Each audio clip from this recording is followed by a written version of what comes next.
All right, part 2, since I got interrupted. I'm so sorry. All right, so my therapist calls me and she's like, do you really want to leave your kids with the man that made you hate yourself so much that you wanted to kill yourself? Like, do you really want to deal with that? Do you really want to leave your kids in that position? And I was like, no. And I went to lay back on my couch and I cried myself to sleep. And then the very next day, Thanksgiving, I was screaming and cussing at him. And of course he apologized, and I said whatever, because I was pregnant with his kid and we had 2 other kids that I freaking,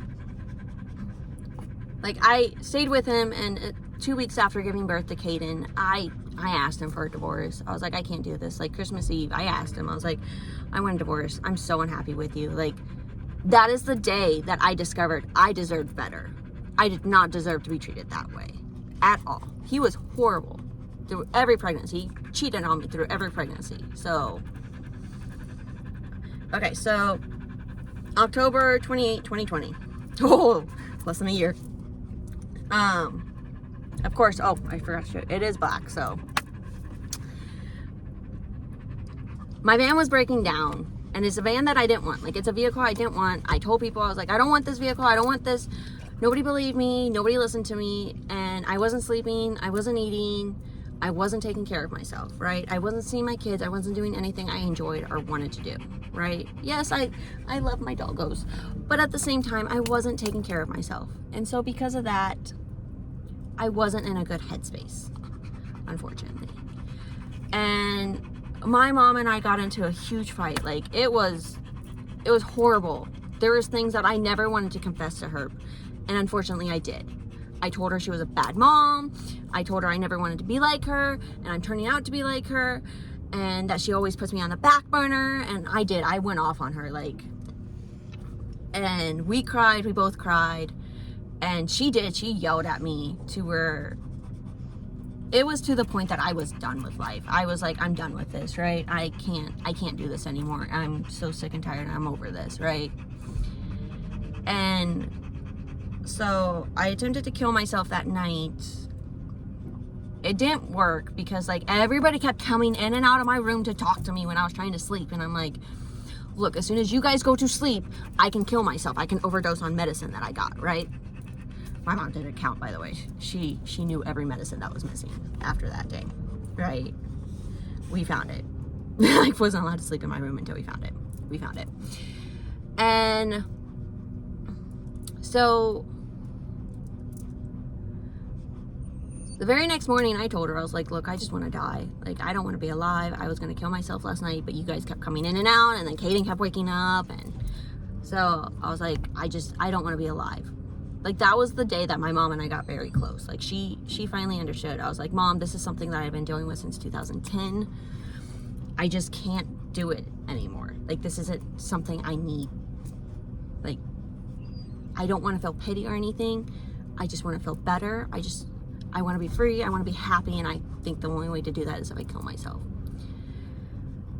And she monitored me for a few days, and Sunday was a very good day. Like, it was fantastic. It was laid back and everything. And then, I'm so sorry, person. I'm so sorry.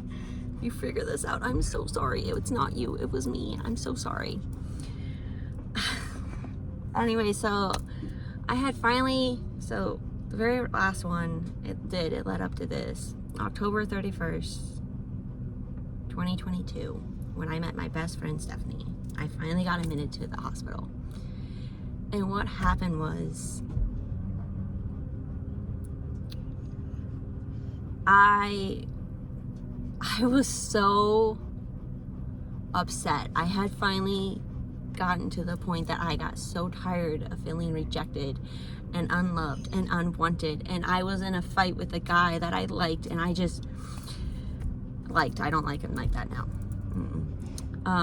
And I just couldn't take it. And I was at a client's house, and I feel so bad for these clients. Like, I feel so horrible because of their, like, I'm in their house having this huge mental panic attack and breakdown. I posted on my second Facebook about how I was done with the world, and this is my goodbye, and I'm so sorry, I just can't do it.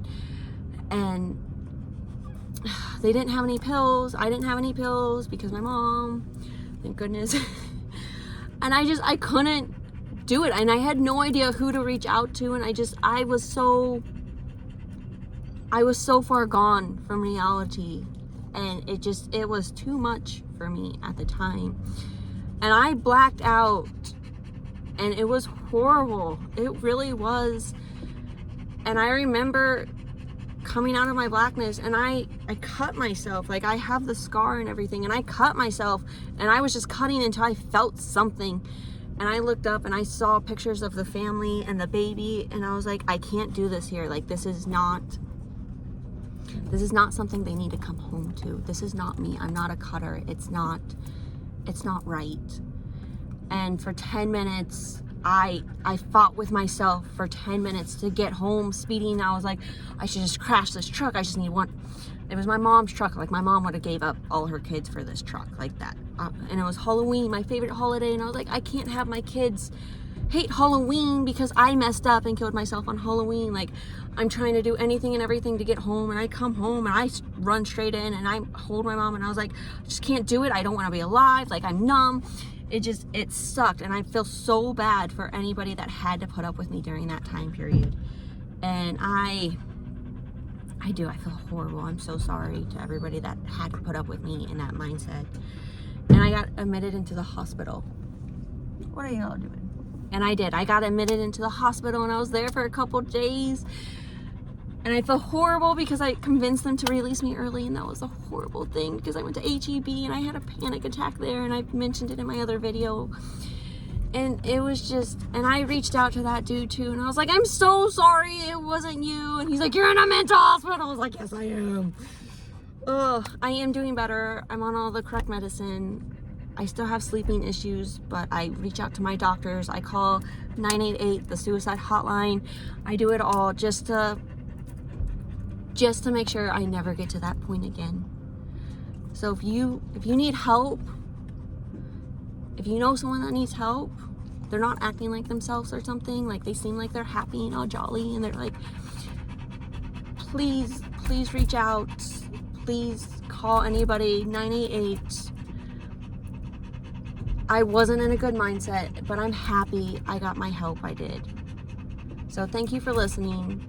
And I hope you guys have a wonderful day. If you ever need anything, please just reach out. I'll even contact you. I don't care if you're a stranger. Trust me, I'll listen. I promise. Bye.